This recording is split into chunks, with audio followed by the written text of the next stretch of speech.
Πετάει η ομάδα. Πετάει, ναι, σε ψηλές και χαμηλές πτήσεις.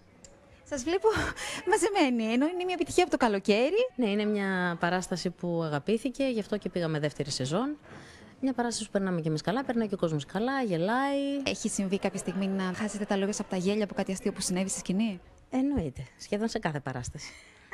Ναι, όχι, η αλήθεια είναι ότι κάνουμε τόσα αστεία εμείς επάνω στη σκηνή που εντάξει δεν επηρεάζουν την παράσταση, αλλά περνάμε καλά, γελάμε όντως. Ο ρόλος της μαμάς και στο θέατρο και στο σύριαλ.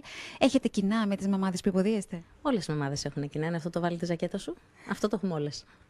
Ναι, υπάρχουν κοινά, υπάρχουν κοινά. Χρόνος για τη Μαριάννα υπάρχει? Όχι πολύ, αλλά δεν πειράζει. Η επιλογή μου είναι. Δεν μου βάλει κανείς τόπλο στο κεφάλι και μου πει γίνει ηθοποιός ή γίνει μαμά. Όχι.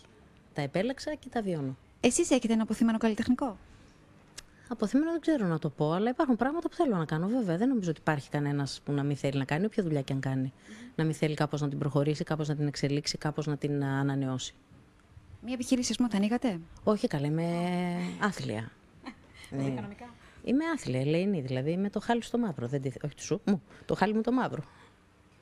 Ναι, δεν είμαι εγώ για τέτοια. Δηλαδή θα βαλιρίσω σε 2 λεπτά. Θα δώσω όλα τα λεφτά γιατί. Αχ, μωρέ, λίγα πέρα, αυτός δώσ' του λίγα ακόμα και καταστραφήκαμε. Έτσι κι αλλιώς αυτή τη δουλειά δεν την κάνω μόνο για βιοπροστικούς λόγους, την κάνω και για λόγους ισορροπίας.